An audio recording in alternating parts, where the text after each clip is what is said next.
Hello and welcome to Cup of Cosmology, the place for all your questions about the universe. My name is Diana Hooper and I'm a theoretical physicist currently doing a postdoc at the Helsinki Institute of Physics in the University of Helsinki over in Finland.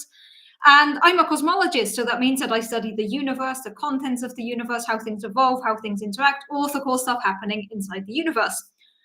It's a great topic. I love being a cosmologist. I love getting to study the universe, and I love chatting to everybody about all of the cool things I get to research. So for anybody who's new here, welcome. Welcome back to all of the regulars. I see a bunch of regulars already jumping in. If you haven't done so yet, please do subscribe, like the video, leave a comment, do all of the usual YouTube stuff. It really, really does help boost engagement, and then I get more people to chat to about all of the joys of the universe. Just let me start by apologizing for the slight delay today. I know I'm like 4 minutes late. I always have the problem that I set up for these streams and then get completely distracted by something utterly random. Today I was actually ready 15 minutes early, and then I was like, I have 15 minutes, let me just check my phone, and suddenly it was 2 minutes to 8, and I had to make tea, and then of course I was rushing, so that meant I spilled tea everywhere in the kitchen, so I had to clean that up, make more tea, so that's why I'm a few minutes behind schedule today, but online now. So let me see who's already jumped in the chat here. I see Paul from the car. Please be safe driving and watching video from car. Please prioritize driving and being safe over watching video. Hey Scott, hey Mito, and great to see you all. Nina, nice to see you live this time as well. 3 Davids back to back. Great to see all of the Davids coming in as well. I feel like there's a lot of Davids watching this stream. That's great. It's great to have you all here. So for those of you who don't yet know, and for those who do, let's just recap how this works. This is an interactive stream. The idea here is that you people can ask me anything you want about space, about cosmology, about physics, about what I study, what I work on. No, you can ask me anything you want. This is the point of an Ask Me Anything. If it's too personal, I might not answer, but go ahead and try if you feel like it. So yeah, anything you ever want to know about space, about time, about gravitational waves, about dark matter, about cosmology, about academia, this is the time when you can ask me. I say like it's a one-time chance. That's not true. I'm here every Sunday or most Sundays. But now is a chance where you can ask the questions. And I agree with everybody saying that tea makes everything okay, and tea is important. Indeed, tea is very important. And, you know, the show is called Cup of Cosmology. I need a cup with me.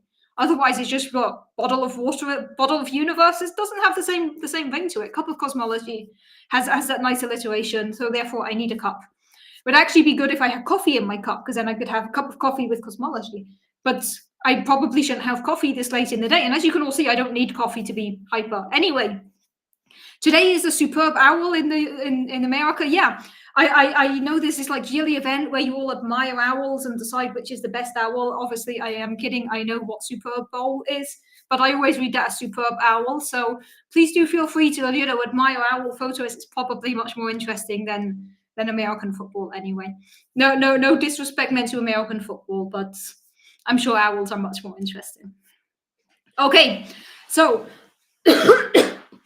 as always, this is an interactive stream, which means the direction, the topic, what we discuss is up to you people watching. You decide where we go, what we talk about, where we take the stream. You can ask me really anything you want. So I know that some of you might have been expecting me on last week, and then I wasn't on last week. The reason for that is because I did an outreach show last Friday, like 10 days ago, for the iTelescope network, where I got to talk to people for a whole 2 hours about the CMB. It was really, really fun, but it kind of tired me out. So then, and I had a lot of stuff to do last weekend, so that's why there was no stream last weekend. If you look for me, sorry. As always, you can follow me on Mastodon at dchooper91_Cosmo, and then you can get all of the updates on Cup of Cosmology when I'm live, when I'm not live. That said, I do believe I forgot to cancel last week's stream officially, but yes. Owls have much longer legs than you would guess by looking at them. I know. Videos of owls running are extremely funny. It's like they lift up their feathers and run. It is very funny to watch.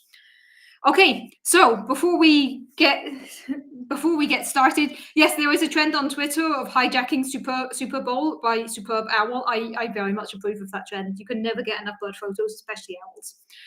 Okay, so before we jump into cosmology or whatever you want to talk about, today's an important day. I wonder how many of you remember what happened exactly 8 years ago today.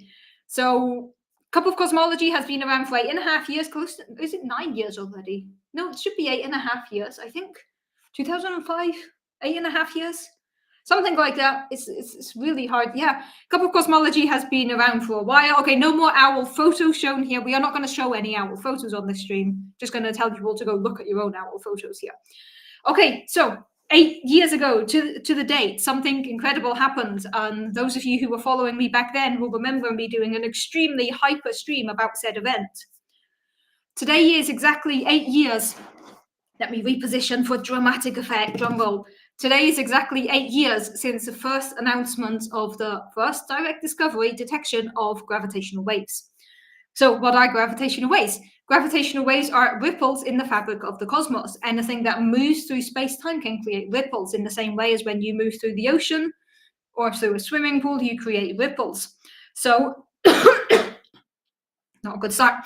So these are tiny, tiny, tiny ripples in space-time. These were predicted by Einstein's general relativity back in 1918, and it took almost 100 years, and then we actually got the first direct measurement ever of gravitational waves coming from two black holes smashing together. These black holes get closer and closer. As they get closer, they smash together, they produce a huge amount of gravitational waves. These gravitational waves travel freely throughout the universe and reach us here on Earth. Hey, Abyss, great to see you. I haven't seen you in the stream in a long time. Really, really nice to see you here, Abyss. You see an owl in the CMB image if I squint. I think if you squint in the CMB image, you can see pretty much anything. For anyone who doesn't know which image we are talking about, we are, of course, talking about this image here, the cosmic microwave background radiation, 7 minutes. Thank you for the prompt there, Paul.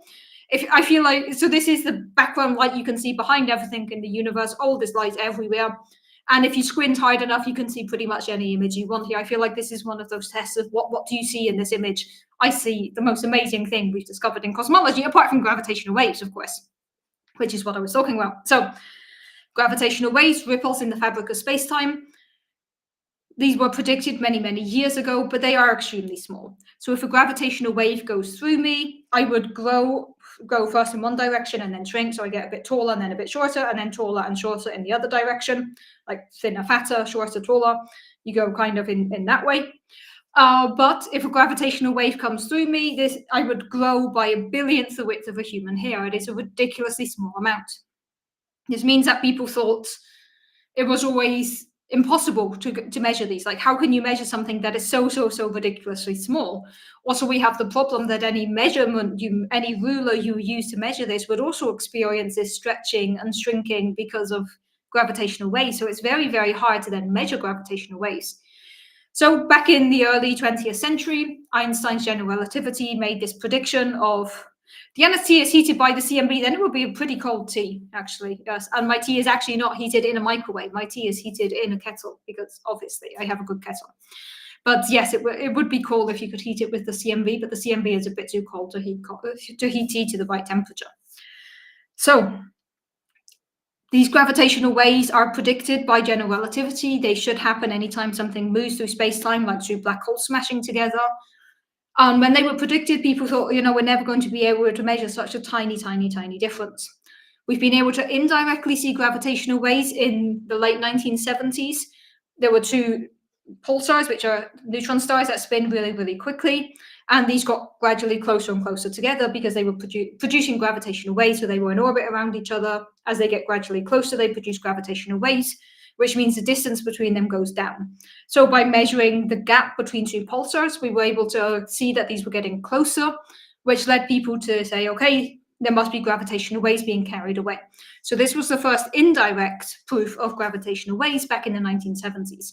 But for the first direct proof of gravitation or direct detection of gravitational waves, we fast forward to 2015, which is a long time ago already. 2015, September 2015, September 14th, 2015.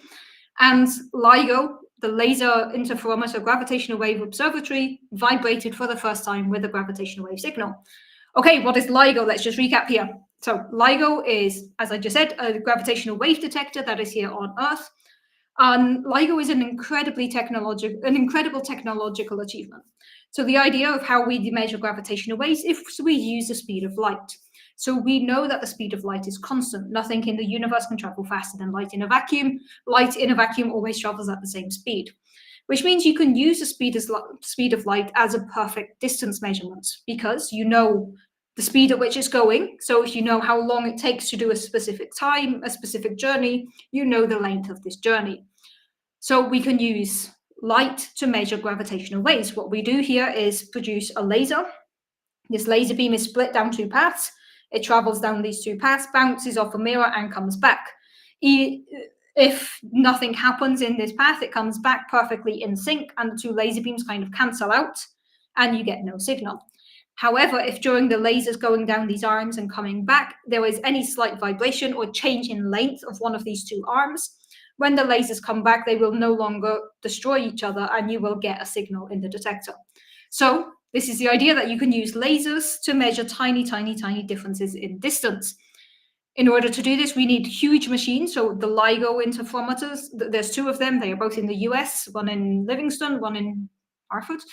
And they have this L-shaped, and each arm is 4 kilometers long with very, very polished mirrors at the end. So the idea is the laser goes down these 4 kilometers, bounces off of the mirror, and comes back. But it doesn't just do this journey once, it does this journey like 10, 15, 1,000 times, and then comes back and you put them together. And this allows us to measure really, really tiny differences in the distance. Now, of course, you need to get rid of any other noise. You need to make sure there's no earthquakes. You need to make sure there's no trucks or trains passing by.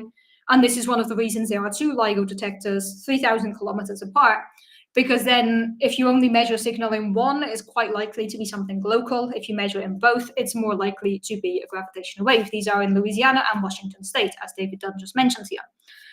So this amazing idea of let's use lasers to measure gravitational waves was put into practice in the early 2000s. They turned on LIGO, they didn't find anything, they turned it off, they upgraded the machine, they turned it back on again in 2015. And not long after turning it on again, it vibrated for the first time.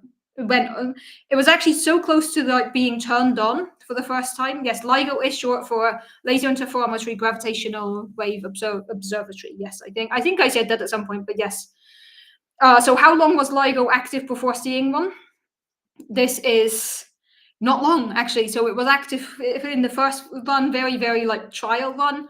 Didn't find anything. They closed it down. They upgraded everything, turned it on again. And then it had only been on for a few weeks when they got the first signal. It was actually so close to being turned on that everyone involved thought it was a test signal. Because what they can do to test the machinery, to test everything, is the scientists can inject a signal into the machine, like put a fake signal there, and then run through the whole process. And then at the end, you do what is known as an unblinding, where the people who can inject the signals tell you if this was a true signal or not. So very early on, I think it's a few weeks after turning LIGO on, there was this signal, and a lot of people were like, okay, this must be a trial run. And then the unblinding phase, it was revealed this is not a drill, this is a real signal. So 14th of September 2015, LIGO found the first ever gravitational wave signal. They then obviously went through peer review, they analyzed it, they cross-checked, they did a bunch of things. And the official announcement of the gravitational wave signal came on the 11th of February 2016. Sorry, 2016, yes. I just got confused because I just glanced at my clock and it's like 2017, so I almost said 2017 instead of 2016. Yes, 2016, 11th of February, we got the first announcement of gravitational waves. And it was really, really, really cool. And there were a lot of rumors circulating. Like, we all knew what was coming. We knew, everyone, like the topic of conversation for weeks leading up to the announcement was, have they really found this? Is this what they found? So we kind of suspected it was coming. There were a lot of rumors. I still don't think it's completely fair that the rumors were leaked by people who were not actually involved in the mission, because it wasn't really their news to share. But then 11th of February, there was the press conference that started with, ladies and gents, we have done it. We have measured gravitational waves. And the whole Cosmo community went wild. It was amazing. I watched the announcement live and then left the building and immediately did a live stream. It is probably the quickest you've all seen me talk. I was hyper. I was literally jumping up and down. And the reason this is so amazing is because it gives us a whole new way of looking at the universe. This has become cliche now, because for the last 8 years, this is how we start all our gravitational wave papers and grant proposals. It's a whole new window into the universe, but it is true, it is. For now, we've only ever been able to observe the universe using the electromagnetic force, using the electromagnetic spectrum, using light. And thanks to LIGO and Virgo, or LIGO at the time, we could then see, we could find gravitational waves. It was a whole new way of seeing the universe. It's like when you shift from black and white TV to color screen. It just gives you another way of seeing things, of listening to things, of studying things. And it was an amazing moment. And since then, this has become commonplace. LIGO was then joined by Virgo, which is in Italy, and Kagra, which is in India. And between them, they have now found, is Kagra in India or in Japan? I should know that. But they have now found so many gravitational waves. They have over I think it's 100 and something in the very first run. Sorry, between 3 runs. Okay, Kagra, where is Kagra? Kagra is in Japan. Yes, I mixed it up with the Indian one, which is going to turn on soon. Kagra is indeed in Japan. Yes, in Hida. Okay, so we had LIGO, Virgo turned on, Kagra turned on as well. We have all 3 of them. And they now have measured gravitational waves about 100 times. It's become so commonplace. They've measured gravitational waves from black holes smashing together, from black holes smashing into neutron star, from 2 neutron stars smashing together. It's amazing. And this is just the beginning of what we're going to do with gravitational waves. We're expecting to measure so many more. And in the span of 8 years, we've gone from being so hyped to literally getting push notifications on our phone, like, oh yeah, they found something. Well done. Something new. Okay. And now LIGO is in its newest run that started a few months ago. After a big upgrade, like advanced LIGO, they upgraded all the machines again. And now they've, in the latest run, they have 46 potential detections. They haven't yet thoroughly been analyzed, but there are 46 like alarms of like, hey, we might have found something. And now it's a thing that you can just literally get a push notification on your phone anytime LIGO, Virgo, Kagra have a detection or something that might be a detection. And it's gone from being something that we thought was impossible to something that is not even noteworthy anymore. It's like, oh yeah, we found another one. Well done. Cool story. And it's amazing that in just 8 years, it's gone from being so monumental to so commonplace, but it is still monumental. It is still a huge achievement. So yeah, it is really amazing to think that it's already been 8 years. I saw someone today on social media say, like, do you remember where you were when you heard about gravitational waves? Like, yes, I was in that specific room, which is the same room I defended my PhD in a few years later, like that room. I was in that room watching the live stream with everybody. I ran out to do my own live stream in front of my physics building. I remember that day. I remember how much of an amazing event it was. And I see people in the comments mentioning that one of the most amazing ones was when we found 2 neutron stars smashing together, and I agree. And the reason 2 neutron stars smashing together was a bit more special than 2 black holes smashing together is because when neutron stars smash together, they also produce electromagnetic waves. They produce a huge burst of radiation, which means you can also see them with normal telescopes. So you expect that when 2 neutron stars smash together, there's going to be a huge explosion. This is going to produce a huge amount of gamma rays, which are then going to gradually be redshifted into infrared and then like visual and then microwave and then radio. You're going to have all of this. So you can actually see it across many different telescopes. Then you can connect the visual signal with the gravitational wave signal to understand how things move. For an example, just by how things move, how things behave, how gravitational waves behave compared to how electromagnetic waves behave. So this first measurement that we had of like this neutron star smashing together and producing gravitational waves allowed us to see that gravitational waves move at approximately the speed of light, or basically at the speed of light, which is again a prediction in general relativity, but not something you expect in other models of gravity. Then we were also able to see that this is where a lot of heavy elements are formed, like gold, for an example, is probably formed in neutron stars smashing together. 3 times the mass of the sun were carried away in the form of gold and other elements. So the neutron stars smashing together was extremely cool. So it's been 8 years since we measured gravitational waves. We have learned a lot since then, but we really are still beginning this gravitational wave journey. It is less than 10 years in, and there is still so much to be done. And very recently, my last stream, I talked about this. Very recently, the European Space Agency officially approved the next gravitational wave observatory from space. So in 2035, we are going to launch a spacecraft, or 3 spacecrafts to space, as the name implies, which are going to be in a triangle configuration. So you're going to have a triangle with 3 spacecrafts, and they are going to be chasing the Earth as it moves around the sun. and these are going to be measuring gravitational waves from space. This is known as LISA, the Laser Interferometer Space Antenna, and it is an amazing mission. I am involved in LISA, like not building it or anything. I leave that to the people who know how to actually build stuff and not people who spill tea when they're in a rush. So LISA is an amazing mission. I'm part of the Cosmology working group, so figuring out what cosmology we're going to learn from LISA. And as of less than a month ago, LISA has now officially been approved by the European Space Agency, which means it's got the go-ahead, it's going to be funded, it's going to be built. And the current launch date is planned to be 2035. Now, I expect some delays on that. But, we've already, LIGO, Virgo, Cagra have proven that we can do gravitational waves from Earth. Moving to space will open up a whole different window we can look at. We've seen the ones from here. What if we can go smaller? What if we can listen to different ones? What if we could find the ripples produced by in the first seconds of the Big Bang of the universe? When the universe was still growing and we went through some growing pains, and what if there were stretch marks, and what if we could find them by sending a gravitational wave detector to space? And that is what we are doing.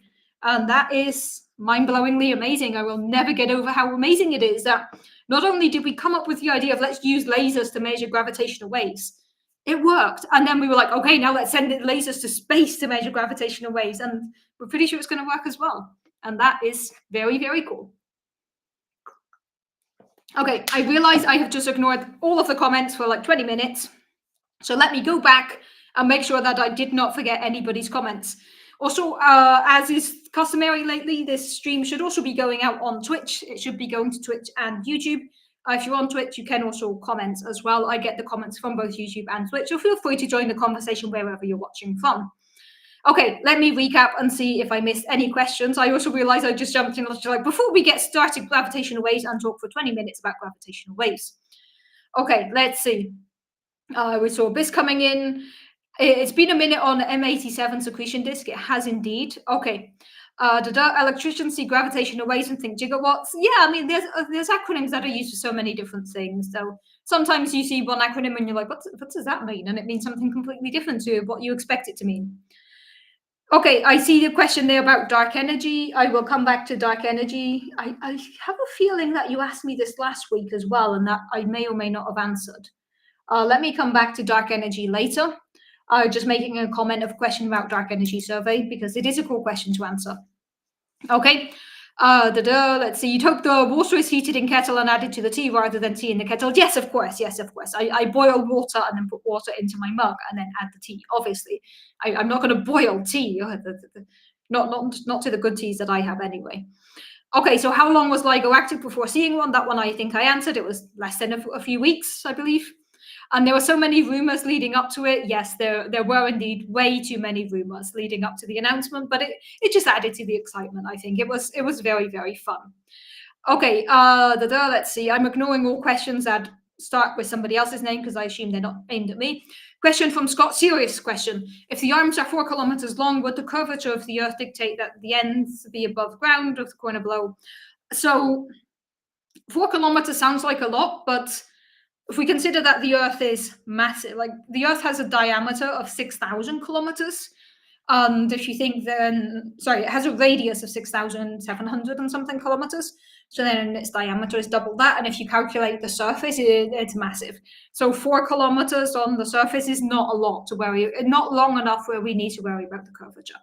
But the whole thing is underground because you need to kind of silence things out, make sure that there's not too much noise and stuff. So it is slightly underground.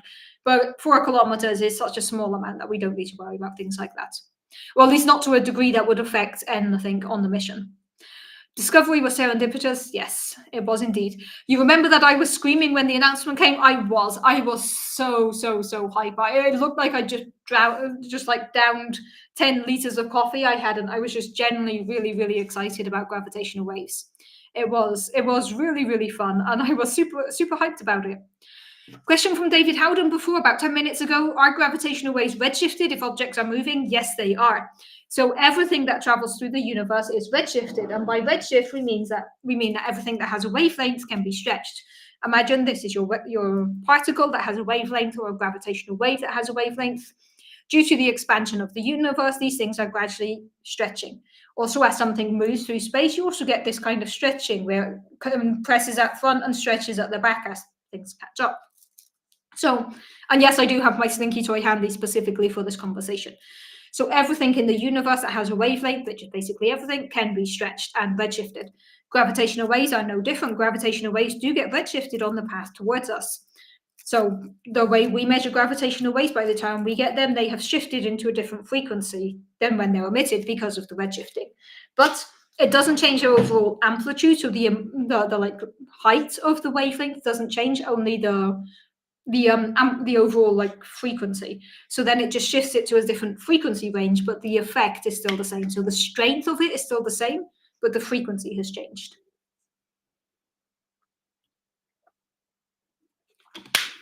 Someone here saying you have the LIGO, one of the David saying, I have the LIGO chirp alerts on my iPhone. Great. The fact that we can do this, the fact that you can get an app that's just like, hey, we found something is amazing. It's really cool. If it wasn't for direct gravitational wave discovery, the Cup of Cosmology logo wouldn't have ripples. That is very true. You know, there is a lot of stuff hidden in this logo here. My Cup of Cosmology logo, there is a lot of stuff hidden, including some Easter eggs that some of you have not yet found. I think some of you did by now find all of the Easter eggs, and in one of my previous streams, I did reveal them. But there's a lot of detail hidden in this image. As always, this logo was designed by Sanya Hiba, a very good friend of mine who makes amazing doodles, and she made this logo for Cup of Cosmology. There is a CMB, there are gravitational waves. There's a blue dot that I have accepted canonically to be a blue dwarf by now. There is some hidden details with the mug. There is the large-scale structure of the universe in the background, and it's all done in my favorite purple. Purple, the official color of Cup of Cosmology. This purple here is the Cup of Cosmology branding color, just because it's my favorite shade of purple. Okay. Comment from Scott here. Wasn't there a discrepancy in the amount of time between the gamma rays and the gravitational waves? This is a great question. So when we had the neutron stars smashed together and these produced gravitational waves and the electromagnetic ones, we measured these down on Earth with a time difference of 1.7 seconds. So there was a 1.7 second difference, which, if you consider over 130 million years, this is a tiny, tiny, tiny, tiny insignificant amount. Like something that has traveled so far. It's like if I throw something. Imagine I go to the moon and I say I want something to land right here in this precise 1 square centimeter, and then I come from Earth and I throw something really hard at the moon and it lands like a finger width away from my target. This is pretty damn good, you know. So yes, there was a small discrepancy, a small difference. The gravitational waves were 1.7 seconds slower than the electromagnetic parts. This could be due to the different the time at which these are produced during the collapse or the merge of the neutron stars. But 1.7 seconds after traveling 130 million light years is not too bad. So that showed to us that they were these two objects, these two things, gravitational waves and electromagnetic waves, traveled at approximately the same speed up to such a small percentage. It's like 0.0001% difference in the travel speed. So basically the speed of light with a tiny, tiny difference. Glad to hear you are out of the car and into a cafe, Paul. I always worry when people watch stuff in the cars. So I'm glad to know you got out safely. Okay, yeah. So seeing people talking about the announcement and how cool the announcement was. Okay, question about nanograv. Excellent, love the question about nanograv. Let me come back to nanograv in a minute because this is going to be a long answer. So I love the question about nanograv. We'll come back to nanograv in a minute. I pronounced gigawatts like Doc Brown. Did I really? 1.8 gigawatts of energy. Is it 1.8? Something like that. Yes. I have not watched Back to the Future in a long time, which are films that I loved, and I still do think they're great films, but there are some very questionable storylines in Back to the Future, but they are very, very fun. And I love the Back to the Future films. It's just very funny. Very fun to watch. Okay, let me see more gravitational wave things. Official slinky toy of the CMB. It is indeed the official slinky toy. Who knew the slinky has a greater purpose than bouncing downstairs? Exactly. It's a demonstration. It's for demonstration purposes. Didn't that prove that gravitational waves also move at the speed of light? Yes, because of the very, very, very tiny difference. 1.21 gigawatts. Thank you. 1.21 gigawatts. Yes, maybe in the future you guys can get that energy, but back here, yeah. Anyway, we should all rewatch Back to the Future. It is a very, very silly trilogy, but very fun to watch. You're going to calculate the drop in elevation over 4 kilometers. I used to use the formula for George. Yeah, You can calculate it, see how much the curvature of the Earth would affect the 4 kilometer arm length of LIGO and Virgo. It's a cool thing to calculate. Okay. What was the other question here? Something about, let me just see. There was another question from Paul here about dark energy. Our current dark energy expansion is non-uniform. Smaller things stay gravitationally bound while space between them expands. Was it the same during cosmic inflation? Okay, let me come back to that one, Paul, because that is slightly off topic, which is great, but let me come back to that because I want to stay on gravitational waves for now. And then I'll come back to that one and to the dark energy one. But first, there was the question just now about nanograph, and I love the question about nanograph. And, I should take advantage of the fact that I did actually succeed in making tea. Now, and tea is currently optimum drinking temperature. That is perfect. Okay, so catch my breath because I just jumped into gravitational waves for half an hour, which is always fun. I love the topic. I'm sure in 1985, plutonium was available in every corner drugstore, but in 1955, it's a little harder to come by. It is indeed. So then we steal it from terrorists in questionable positions and send somebody back in time. Doc Brown was very much not following proper, rigorous scientific safety measures, but who cares? It's a fun film. Okay, nanograph. I love nanograph. So I mentioned that we can measure gravitational waves with LIGO and Virgo and Kagra down here on Earth. We have this idea to send LISA to space to measure gravitational waves from space. How else can we measure gravitational waves? I'm so glad you all asked.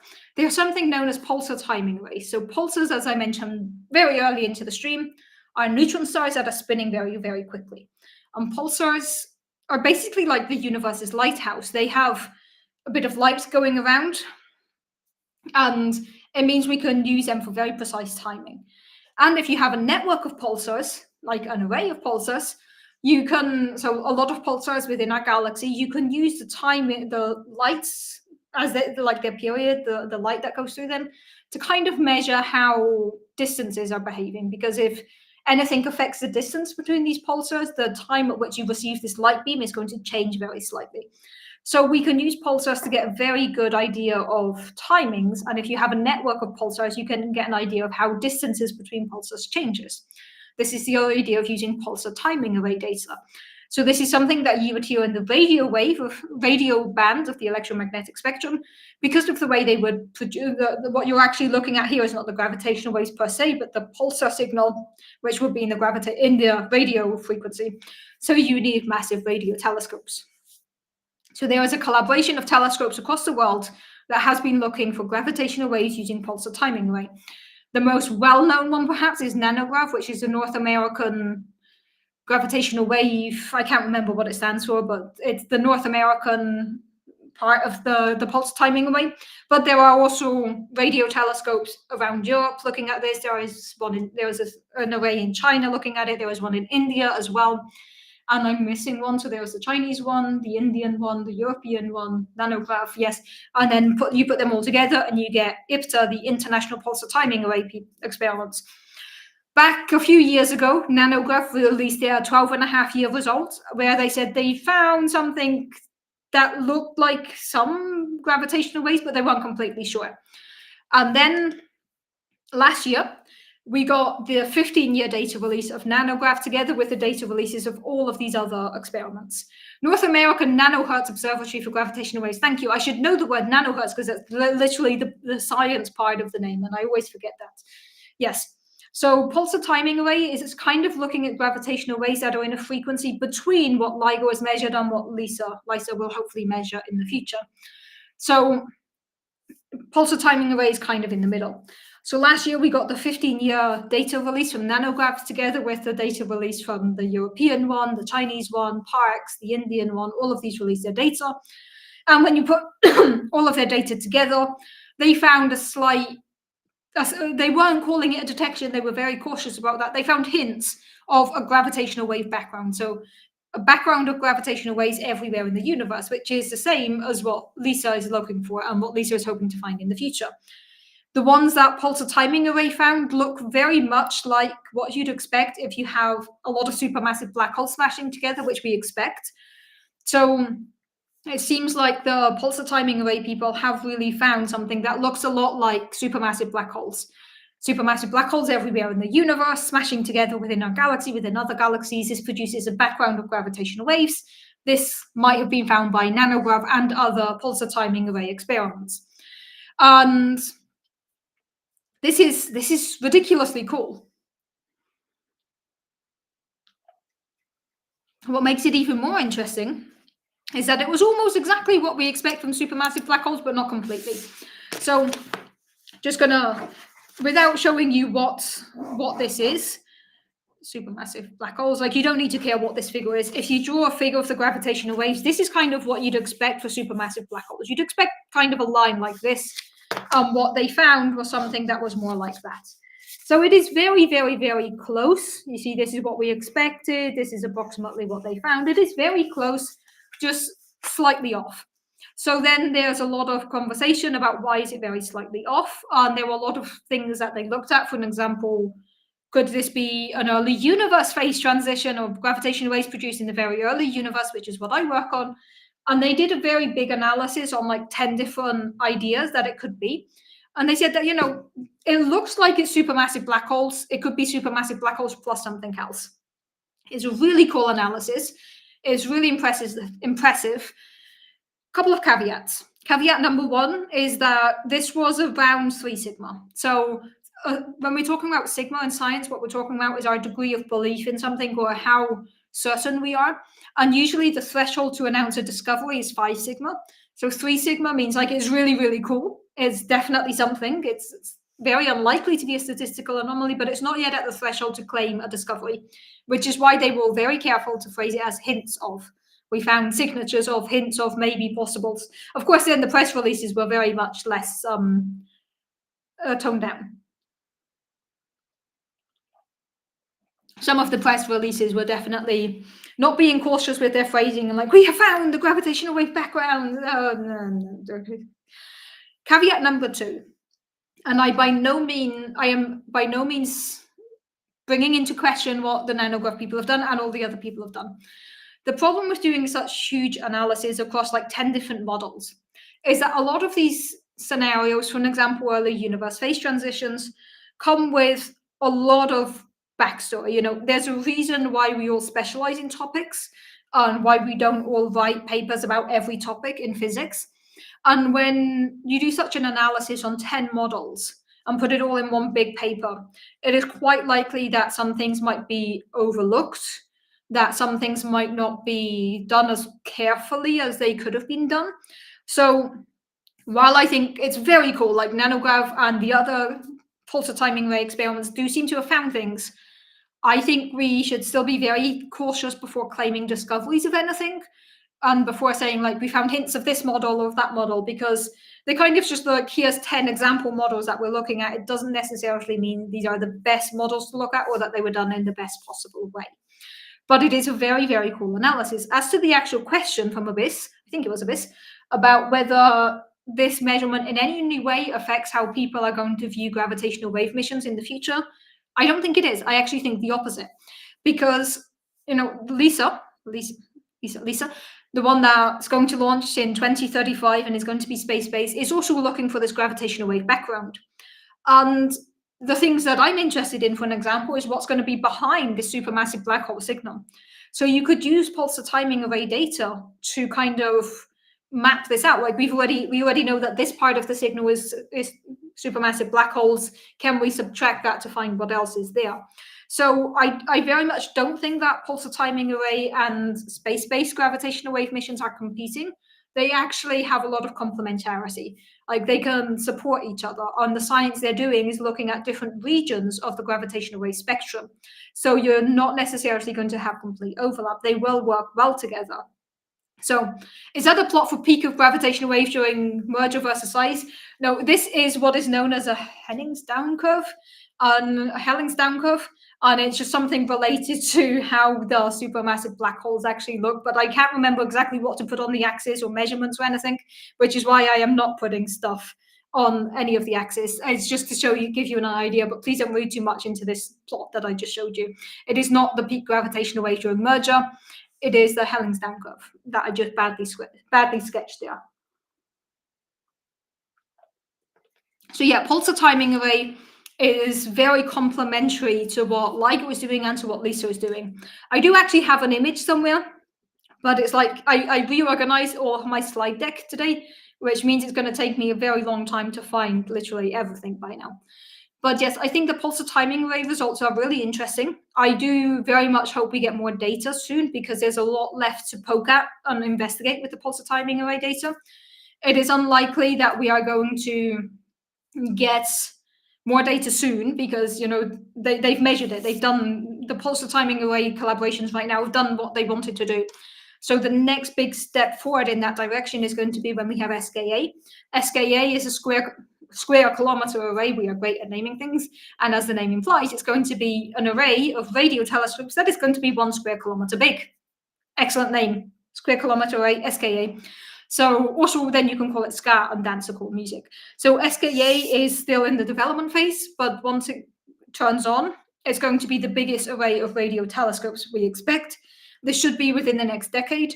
And then SKA will give us a huge amount of data on pulsars and will take pulsar timing array data to the next level. So the next big step for pulsar timing array is going to be when we get SKA turning on. Okay, so just to show you all what I'm talking about here, here you can see the gravitational wave spectrum in this very nice image by NASA. At the top, we have different sources. At the bottom, we have different possible detectors. And in the middle, you can see the kind of frequency band here. On the left, we have things that have very low frequency. And on the right, we have things that have high frequency. Okay, so if we look at things that can produce these gravitational waves, so starting at the top, you have quantum fluctuations in the early universe. This is what I'm looking for. This can be measured by everything in different frequency ranges. If you have supermassive black holes smashing together in our galaxy, this is something that you can measure with pulsar timing array and space-based interferometers. Compact binary, so like local black holes smashing together, is more for LISA and LIGO, Virgo, ground-based ones. Things like small black holes falling into big black holes, this is excellent for LISA. Rotating neutron stars is excellent for ground-based ones, sorry.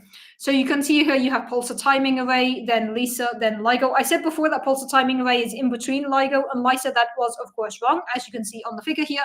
Pulsar timing array is in the nanohertz frequency, hence the nanohertz in nanograph.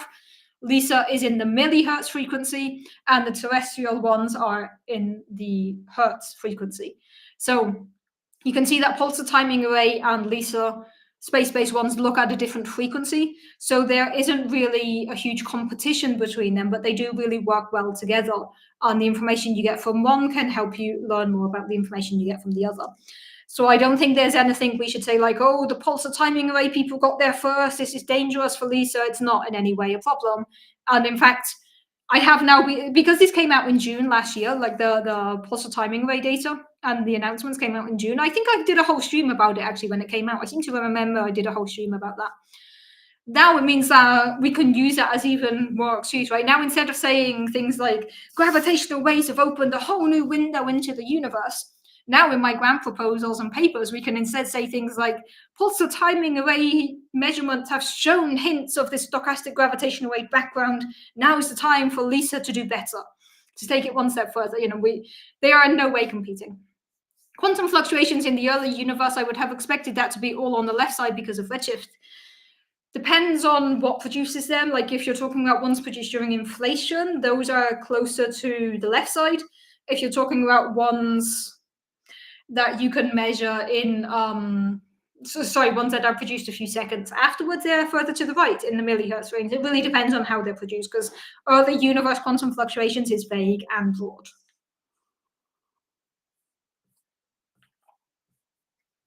Let me just recheck questions, and then I have a few comments that I need to get back to.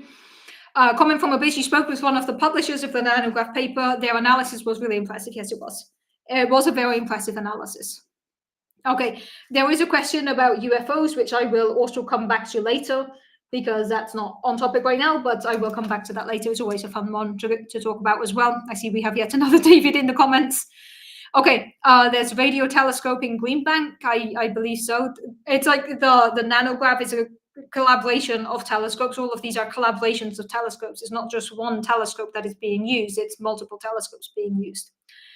Okay, there are fewer overlaps between LISA and pulsar timing array, indeed. Okay, So let me recap.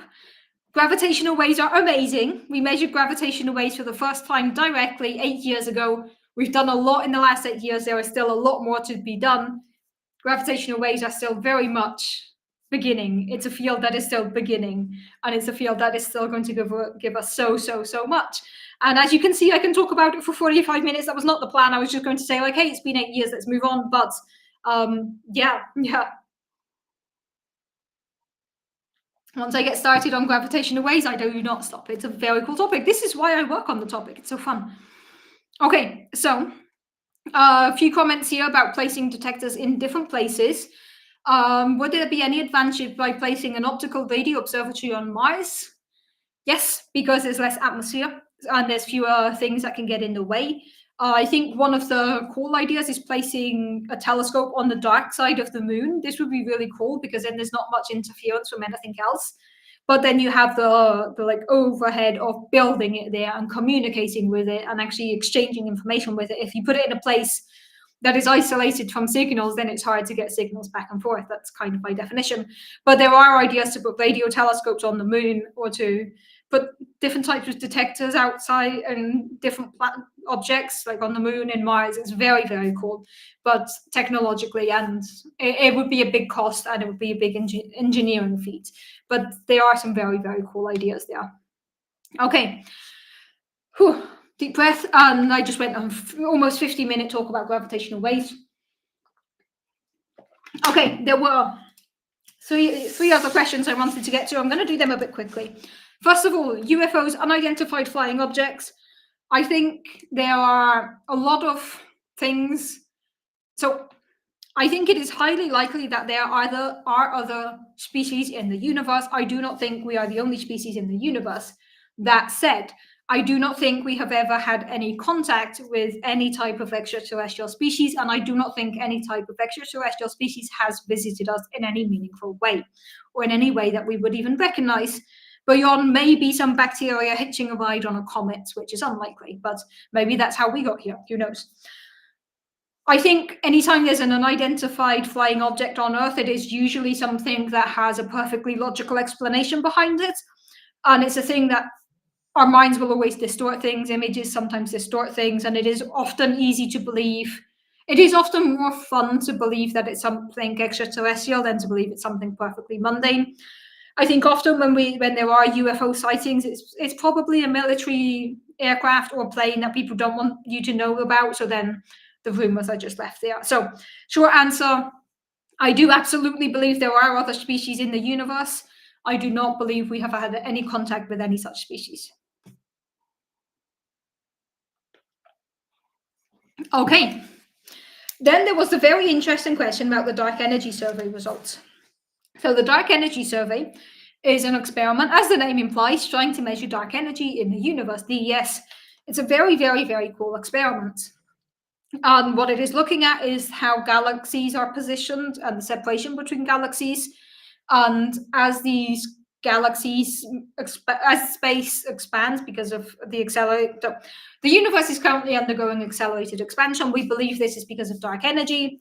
Dark energy accounts for 70% of the energy density of the universe. 25% is in the form of dark matter, which is this invisible matter that holds things together. The remaining 5% is us, everything we see, our stars, my coffee mug, my tea mug. This is all normal matter, 5%. The 70% that is dark energy, we have no idea what it actually is. It's this weird type of energy that is driving the accelerated expansion of the universe, and that's pretty much everything we know about it.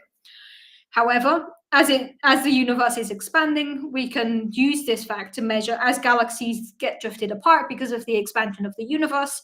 We can kind of map how dark energy is behaving. And then this leads to something known as the equation of state of dark energy. So the equation of state of dark energy is basically trying to tell us how something behaves. So an equation of state is something that is a thermodynamic thing. And you can have it for anything from a gas to liquid to, you could refine an equation of state of your cat if you wanted to, or just take a liquid as an approximation. And the equation of state kind of tells you how something behaves in the universe, so how it experiences the expansion of space-time. We know the equation of state of radiation. We know the equation of state of matter. In fact, when we say that dark matter is matter, it's because its equation of state is equal to that of normal matter. So it's the way it dilutes throughout the universe. In our current ideas, we expect that the equation of state of dark energy is going to be about -1. This is the number that you can attach to it. This is what was measured by the Planck satellite thanks to the measurements of the CMR, the cosmic microwave background radiation. Again, just to recap, this is what this is here. So currently, we seem to be finding a value of -1 for the equation of state. It doesn't matter if you don't really know what an equation of state is, just bear in mind that we expect it to be -1. The Dark Energy Survey results are very interesting. It's been running for multiple years. We had the 1-year release, we had the 3-year release. At some point, I had a guest on the stream talk about the Dark Energy Survey. She's part of the Dark Energy Survey collaboration. Now, very recently, the Dark Energy Survey collaboration put out their latest results. And here's where things get interesting. Now, if you believe the press release, the press release is like, Dark Energy Survey incompatible with Planck at more than 2.5 sigma, 3 sigma. Is our standard cosmology wrong? What is up? It was a big drama. Like, I saw the headlines and I was like, whoa, what did I miss? And then you read the paper and you get a very different story. I'm just going to finish my tea. So then you read the paper and the Dark Energy Survey release paper with the latest data. And the headline is perfect agreement with standard lambda CDM cosmology, perfect agreement with our standard model of cosmology. So this is very conflicting information, very different points of view. And this is often the case that the press releases overhype things, but this was dramatically different. So here's the backstory. The Dark Energy Survey by itself found the value of the equation of state of -0.8. However, when you combine dark energy results and Planck results together, you find a value that is very close to -1. So, okay, it is very interesting that when you just take the Dark Energy Survey results by themselves, they find a slightly different value to Planck. But these two are still compatible. And if you take all of your existing data together, you find a value very, very close to -1. So I think the Dark Energy Survey results are extremely interesting. It's very cool that they found something that is slightly different to -1. What this would mean is it would basically change how we expect the expansion of the universe to behave in the future.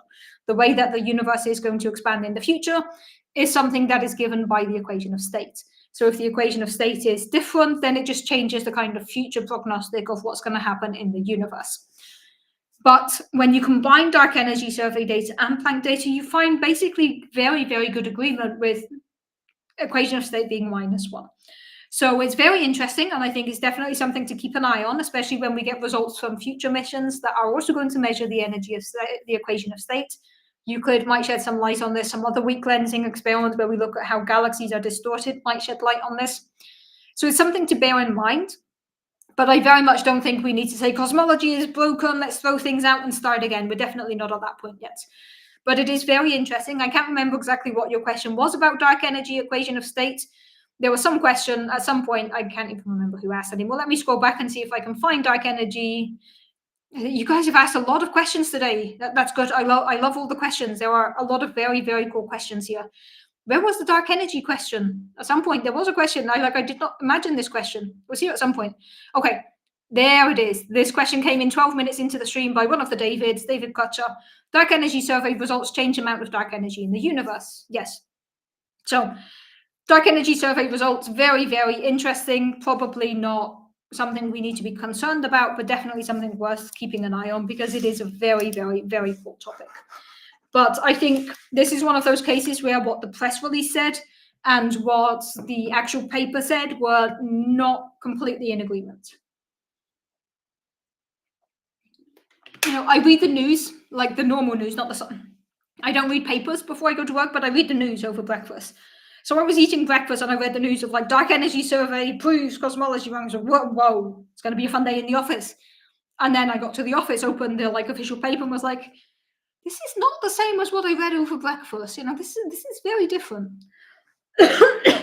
So yeah, it's it would have been very appropriate if I hadn't found the dark energy question. Indeed, if I couldn't see it, dark energy, can't see it, on brand. Okay, then at some point there was a question by Paul about inflation that was so long it was broken into 2 questions. So let me go back and find it. I just wrote down inflation, but I'm not actually sure what the question was. Let me see if I can find the question about inflation. Here it is. Okay, question from Paul, half an hour ago. Our current dark energy expansion is non-uniform. Smaller things stay gravitationally bound while space between them expands. Was it the same during cosmic inflation, or did everything expand equally like a balloon blowing up? Great question. Very, very cool question. So when we think about the expansion of space-time today, we think about the fact that space-time itself is expanding, but things are still gravitationally bound together. So you have a constant battle of gravity pulling things inwards and the expansion of the universe pulling things outwards. Gravity in, dark energy pulling things outwards. You have this battle. So things that are very close, like Andromeda, the galaxy that is closest to us, is still on a collision course with us because it is gravitationally bound. However, if we look at distant galaxies, they are moving away from us because of dark energy. So what happened during inflation? So inflation is this hypothetical period of exponential expansion that we believe happened when the universe was in its infancy. So the very first stage that we can actually really talk about in the universe is inflation. If I show you the map, the history of the universe, let me switch to this one, which I think is nicer. You have this point at the beginning where the Big Bang, where things began, is badly named. And then we have cosmic inflation, where the universe grew exponentially. So did you have objects that were gravitationally bound? It's a great question, but I would answer that by asking what objects, right? Because when inflation happens, there is nothing else in the universe. The universe is just filled with, if inflation actually happened, hypothetical, still not yet confirmed, but the best guess we have, so on. If inflation actually happened, it happened at a time where the only thing in the universe was the inflation field, the thing causing inflation. After inflation finished, it's kind of cooled down and did what is known as reheating, where it produced the particles in the universe and dark matter. We're still not completely sure how these things were produced, but during inflation, there were actually not big objects that could have been gravitationally bound. And not only were there not objects, you can't really point to particles to see how these are behaving in the universe either. So while today we have galaxies and clusters and like this big cosmic web structure that we can use to compare to the expansion of the universe and say like gravity is pulling things inwards, dark energy is pushing things outwards. At the time of inflation, you don't really have objects within the universe that could be gravitationally bound. And so it's not something that we can really answer. Like, were there objects gravitationally bound? Well, there weren't objects. So whether they're gravitationally bound or not doesn't matter because they didn't exist. Right, so the only thing that mattered during inflation is the fact that the universe was filled with this energy that was causing the accelerated expansion of the universe, the initial exponential growth of the universe, or initial in quotation marks. The reason I say in quotation marks is because we really don't know what happened during inflation. Inflation is a very nice reset button. It deletes the memory of anything that came before it. Inflation could have lasted billions of years. It could have lasted a fraction of a second. We do not know. Because whatever happened during inflation pushes everything so far apart that even if you'd had a cluster of galaxies, hypothetically, it would have been pushed so far apart by inflation, we think, that there wouldn't be any trace of it afterwards.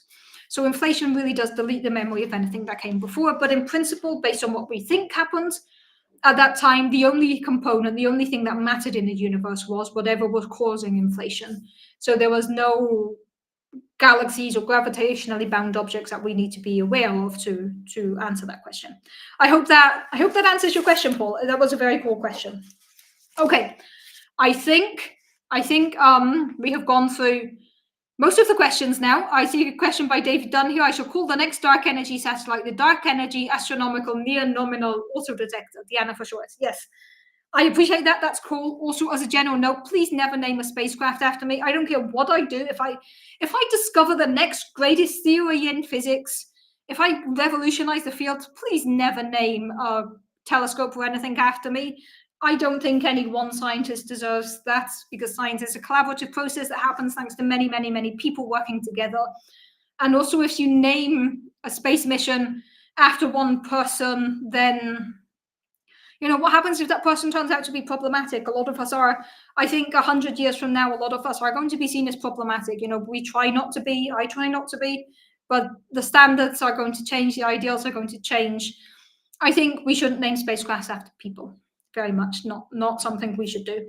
But so yeah, whatever I discover, however great my contributions are to the field or however minor they are to the field, please don't name a spacecraft after me. I would be very pissed off if you did. I'll come back and haunt whoever names a spacecraft after me. There's your warning. Like, do not name things after me. There we go. Okay, slight rant aside. That was a fun stream. I went on a 45-minute rant about, or not rant, I info dumped about gravitational waves for 45 minutes, but this is what you all sign up for. You know, you come here to hear me info dump about stuff that I find cool. I snuck in 2 CMB images, the first one less than 7 minutes in, so I managed to get my CMB images in. But this was mainly a gravitational wave stream, was not the intention, but that's what happened. So then I'll change the title. I often do this. I put the generic title of let's talk about the universe. And then if you look at my previous streams, you'll see that some of them, the name changes. When I decide, actually, I talked about gravitational waves, let's just call it stream about gravitational waves. So that was fun. Thank you all for letting me ramble about gravitational waves for 45 minutes. And then we had cool questions about dark energy and inflation. The nanograv tangent was very nice. I love talking about nanograv as well. And, you know, apart from everything that I just told you about gravitational waves, I'm just going to make a very side note here. So I'm currently working on a paper about what we're hoping to measure with Lisa in the future, and like how we're going to measure these early universe gravitational waves. This week we kind of got a very cool result that I'm not going to tell you about yet. It's going to be, the paper should be out soon, and once the paper is out, I'll tell you all about it. But we started this paper with one clear hypothesis, like we think this is going to happen. And this, we've been sure for the last couple of weeks that this is the case, that we're right. But this week we got a figure that really shows that we're on the right track, that we know what we're doing, that our hypothesis is correct.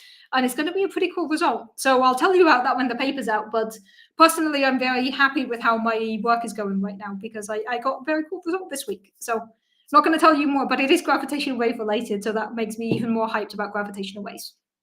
Okay, reached 1 hour, 2 minutes. As always, this has been really, really, really fun. It's great that you will come and ask questions.